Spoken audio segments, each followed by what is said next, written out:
We will now have a keynote speech entitled "The New Capitalism and Green International Financial Center." Mr. SEIJI KIHARA, Deputy Chief Cabinet Secretary, will be delivering the speech. Over to you, sir.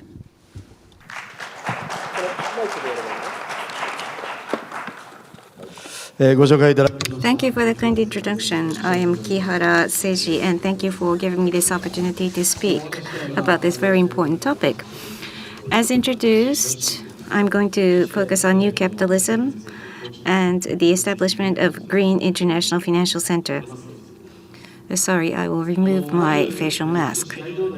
First of all, sorry I'm up on the podium, but why are we talking about new form of capitalism right now?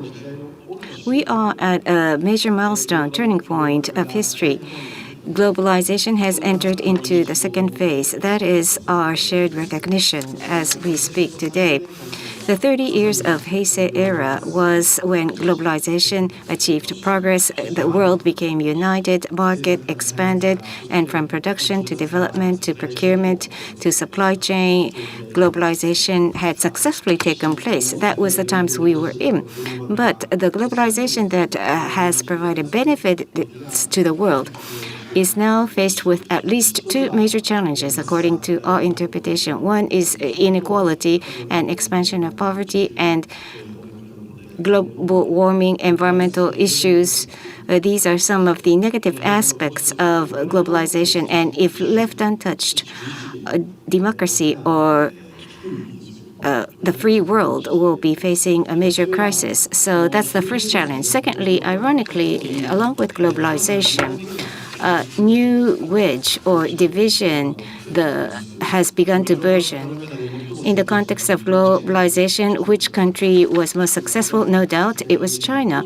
And China has contributed to the global economy significantly. That's a fact. But authoritarianism or state capitalism, economic management, has widened or deepened this wedge between democratic nations and authoritarian nations. And in the second stage of globalization, cooperation versus conflict or collaboration versus division, there will be complicated intertwining of these factors in this stage. So we have to version up and revise our own capitalism that we uphold. So based upon this recognition, the first globalization stage and second phase of globalization, what are the differences? In the first phase of globalization, we were talking about new markets expanding. It was about provision of new human capital and establishment of new supply chains. And the key was to quantitatively gain the share. And talking about Japan, the past 30 years was started with the collapse of the bubble and dealing with the non-performing loans and to come up with a fit and lean economy. And that had enabled us to win over the competition. And the government in that context took policies for deregulation, regulatory reform, and structural reform. We invested in order to increase capital efficiency. On the other hand, emerging markets are gaining power, and authoritarian states in state capitalism are investing enormous amount of money in order to lead the competition. So that's what the second stage of globalization is about. So we cannot just focus on cutting costs. We have to upgrade capitalism. There are 4 points. First, investment, which is very important. What used to be considered as expenses, cost to be expended, it should be recognized as investment for the future, like human capital or startups.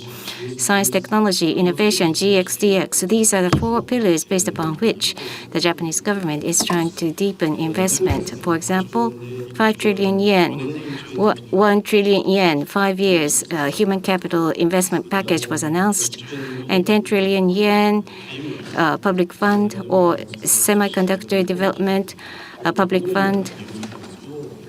They will support technological development. And late last year, tenfold startup investment in 5 years' time. So 5-year plan was announced late last year for support to startups. So the government is trying to accelerate investment for the future. Secondly, what's important is new type of public-private collaboration.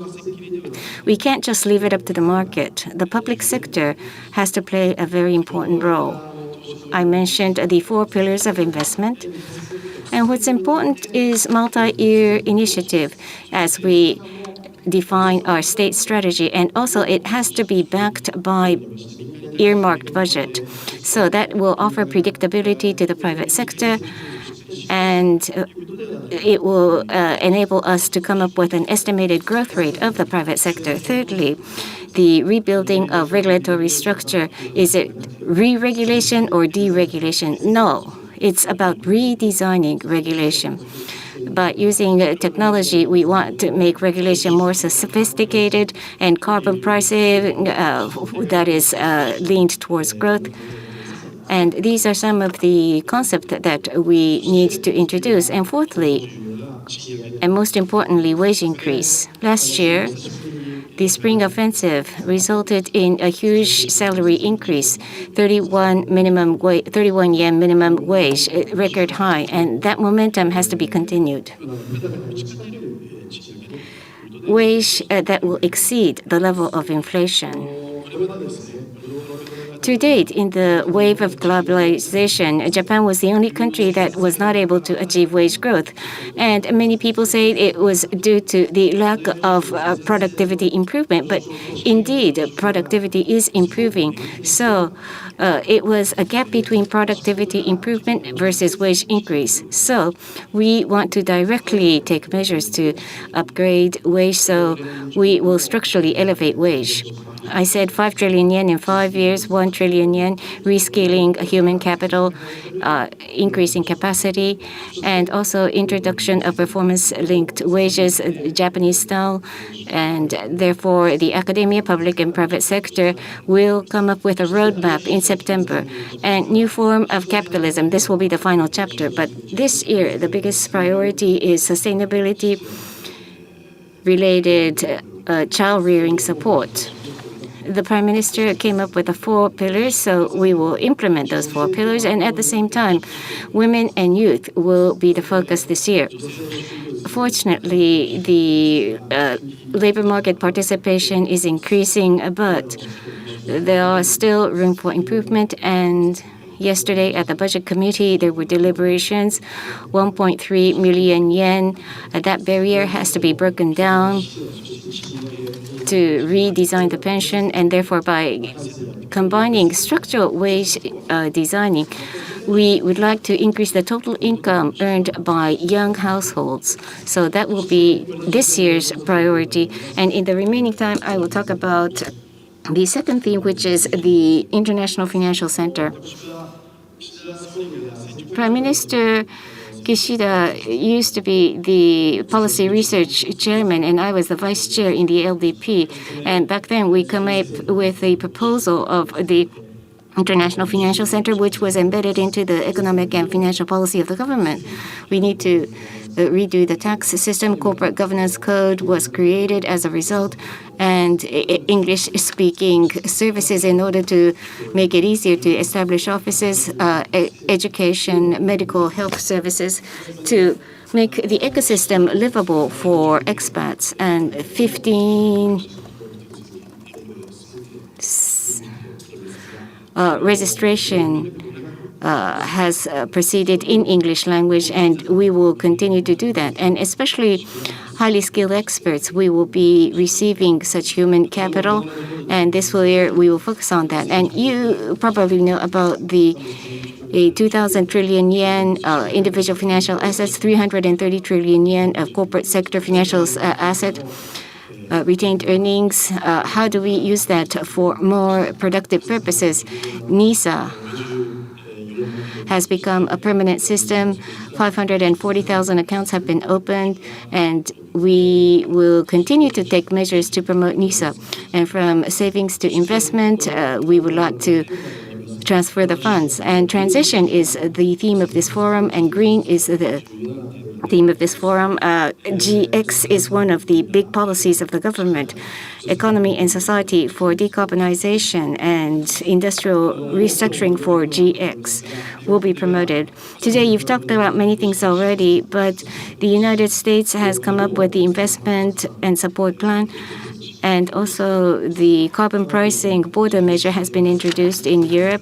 20 trillion yen GX fund, 110 trillion yen of public-private investment will be done. So this initial investment and carbon pricing GX incentive investment will be done in order to come up with a growth-oriented carbon pricing mechanism based upon the 4 pillars will be realized. And we want to spread that to Asia. We have the Asia Zero Emission Community concept, and we want to spread this mechanism to Asia. In terms of finance, 2 years ago in the economic fiscal policy, the Green International Financial Center was included as an item, and we will make efforts. Information disclosure by corporate entities, and also we need the sophistication of assessment bodies and green bond promotion and reduction subsidies to reduce the cost for issuance of a green bond. And we also would like to provide subsidies for transition finance. And hard to abate sectors to decarbonize. That will require transition finance. And how can we invest in those areas? Carbon neutrality is not a goal that could be achieved overnight, so R&D and capital expenditure will have to be done. So we have to have the ecosystem that will attract investment. European taxonomy is not fit for Asia. Asia has to have Asian transition. And last year, the government came up with the basic concept of transition, climate transition finance. And this year, we would like to further deepen that concept. I've talked about many points, but under the Kishida administration, we have changed the nuclear power generation policy, reinforcement of the defense capability. One of our themes is to act with urgency. And of course, they all have to be underpinned by budget. So we will continue to have that attitude, and birth rate policy will be one of the focuses this year, and also International Financial Center, especially focusing on green and transition.